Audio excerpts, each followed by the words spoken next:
This is NFL Daily by Chat Sports, and I am Tom Downey, your host today, with all of the latest NFL news and rumors. And we're going to begin out in the Bay Area. San Francisco, once again, linked to quarterbacks. Stop me if you've... Actually, don't stop me because you have heard this before. Craig Carton, who hosts a Fox Sports show that, I'll be honest, I'm not super familiar with, claimed that he thinks the Niners could pursue Aaron Rodgers in the event the Jets trade ends up falling apart. Now, the Niners called the Packers about Aaron Rodgers the year they took Trey Lance. They called them on draft night to express interest. Packers said no. Rodgers clearly wants to be a member of the New York Jets. The Niners have Brock Purdy, Trey Lance, to a probably lesser extent, Sam Darnold. And there's also this part too. Beyond would the Niners go get Aaron Rodgers? It seems unlikely with their salary cap situation, etc., plus the age, blah, blah, blah. Why would the Packers want Aaron Rodgers in San Francisco? Why would they want him on what is arguably the best or second best pure roster in the NFC? Now you plug in a Hall of Fame quarterback? I don't think this makes any sense. I don't think there would be interest from the Packers standpoint. There's been no perceived interest from the Jets standpoint either. And after the draft, when the Niners get a pick, it doesn't really make any sense. But it's been mentioned before, and so too has Kirk Cousins. Now, Mike Florio claims that there was NFL Combine buzz about Cousins to San Francisco. Now, you're right, Sam, we were there. I'll let you in on the secret. Some of the Combine buzz is just people talking and going, hey, you know what? Shanahan's always loved Kirk Cousins. And sometimes I think that's the case here, this kind of gets spun and distorted into, well, we were having drinks with some other NFL people, and we were talking about how, the Niners looking for a quarterback, and, Kirk Cousins was the guy that Shanahan liked, and boom, now there was Combine buzz. That's not going to happen. This is a yearly report. We've done this for 5 years now? Since the year before Cousins left the Commanders. Every year it's like Shanahan, Cousins. The Niners are always linked to Kirk Cousins. But the Vikings have already restructured his contract. A trade doesn't actually make much sense. And I actually don't mind where San Francisco is at in the quarterback spot. I'm not a big fan of Sam Darnold, but Brock Purdy, Trey Lance. Purdy is a bit more in the Jimmy Garoppolo mold, which is not a bad thing, by the way, especially with what you're paying him, next to nothing. You invested a lot in Trey Lance. I know Purdy's coming off injury. Let Purdy and Lance compete. And if it doesn't work, you'll have assets next year to go spend some money. Cousins will be a free agent, by the way, to go take another quarterback early in the draft. So the here and now Rodgers Kirk Cousins storyline, I'm not buying it. I'm calling it cap. What do you guys think? B for you're buying it. C for its cap. It's the pinned comment on today's video. So if the ad break comes here on YouTube, well, hey, take advantage of it. Head down there and let me know.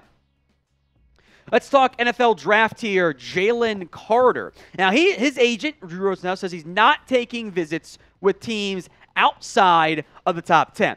So I means that's one of two things.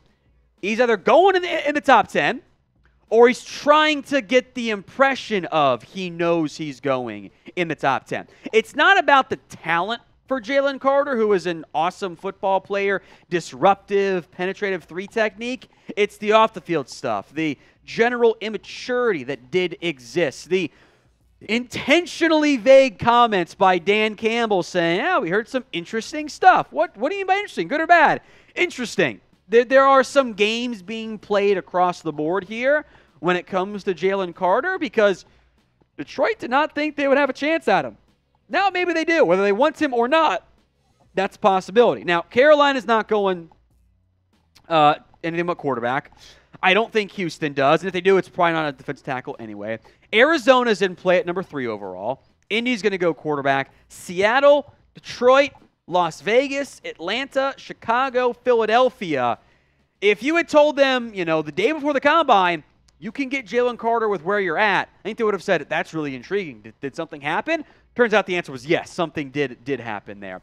Carter's numbers don't pop off the screen with, hey, only 3 sacks, yet he's been a consensus top 5 player in this year's class. It is the disruption, the block shedding that he shows. I remember watching, I forget which Bosa it was, but I remember watching them at Ohio State, and I went, this is absurd. I had never seen somebody at edge just so constantly keep opposing offensive linemen's hands off of them and allow them to work free. Carter does some similar things on the interior, which is it's different in terms of like the way it looks at the defensive tackle spot. So when it's all said and done, will he go in the top 10? Y for yes, N for no. Go vote, or I guess predict for me in the comment section. Do you think Carter ends up going in the top 10, so at least by the Philadelphia Eagles pick in this year's NFL Draft? Speaking of the draft, the NFL draft hats are out for all 32 NFL teams, so go get yours today. Chatsports.com/NFL draft hats. Whatever team you're a fan of, they've got you guys covered with both the flat brim, the more rounded brim.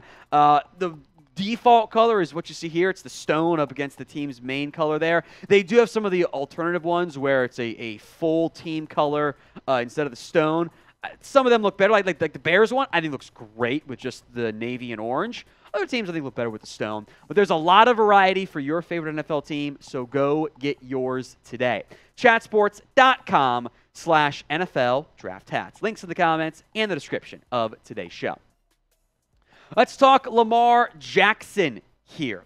The idea, and I think I want to emphasize it's been the idea, not like report of Lamar was going to sit out, so to be clear on that. But the idea has been floated around of, well, what if Lamar sits out the season?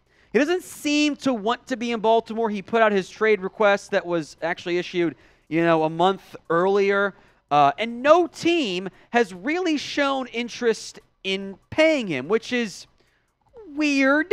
Because, he's a former NFL MVP. He's younger than some of the quarterbacks in this year's draft class. Let that sink in for a second. But specifically as it relates to sitting out the season, it's a horrible idea. I cannot recall a time that sitting out a year actually helped a player. And don't sell me on the worked out for Lev Bell. No, it didn't. He cost himself money. In the end, I know he eventually got paid kind of, sort of, in a decent deal from the Jets, but he cost himself money, and he wasn't good in New York. Taking a year off of football isn't good for you. Deshaun Watson was pretty bad when he came back this year. Sitting out does not benefit you. It simply does not. So I know Lamar has no agent. If I were his agent, I would advise him, hey, Lamar, if you have to do it and you're not getting the offers that we want, okay, play on the franchise tag. Take that big chunk of change now, and then see if you can cash it again next year. Because he has dipped his play the past 2 years. Frankly, you make a real argument, maybe not so much 2022, but there's been regression in his game. Now, he's still really damn good, and I have a very difficult time finding a list of top 10 quarterbacks I would take over Lamar Jackson. And although I do think there's some collusion against him, or at least unprovable collusion of we don't want to pay a fully guaranteed deal, I do think the lack of an agent has really negatively impacted Lamar Jackson so far.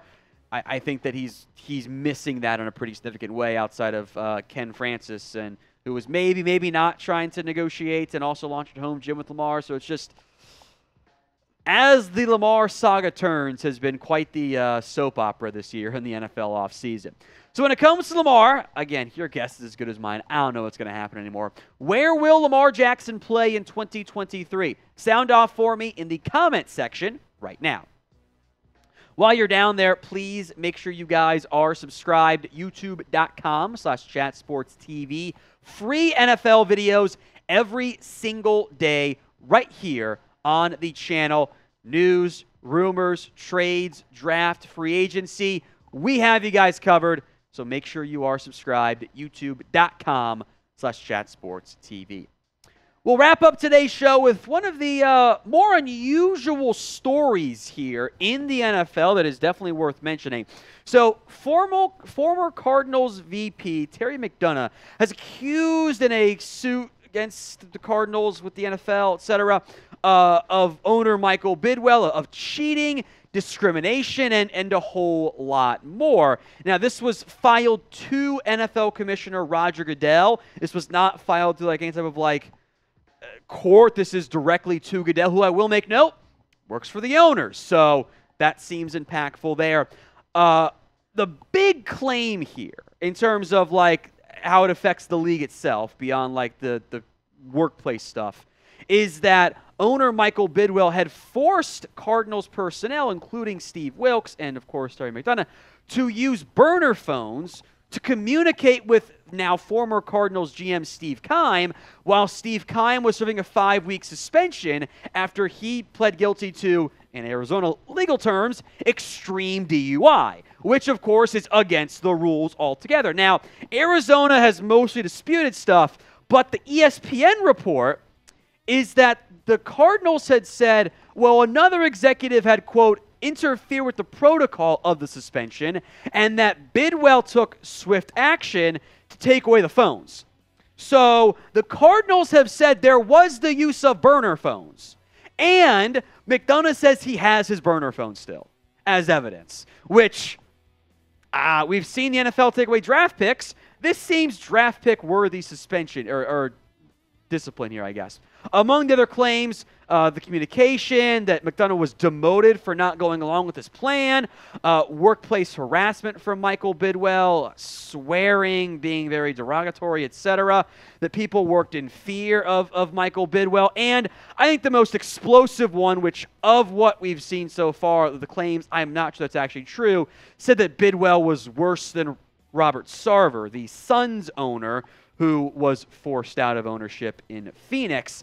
Also worth at least mentioning here that the NFLPA survey did not reflect very well on the Cardinals in terms of how they're viewed across the NFL. The Cardinals have called the claims false. They've also accused McDonough of having his own volatile demeanor. So you're not the angry guy, or we're not the angry people, you were, is kind of where we're at. It's a bit of a yes, you are, but what am I argument. So this one's worth monitoring. I know Arizona's a small team, and it's negative coverage, so Cardinals fans, I guess I'm sorry. But this one might not go away in the immediate future.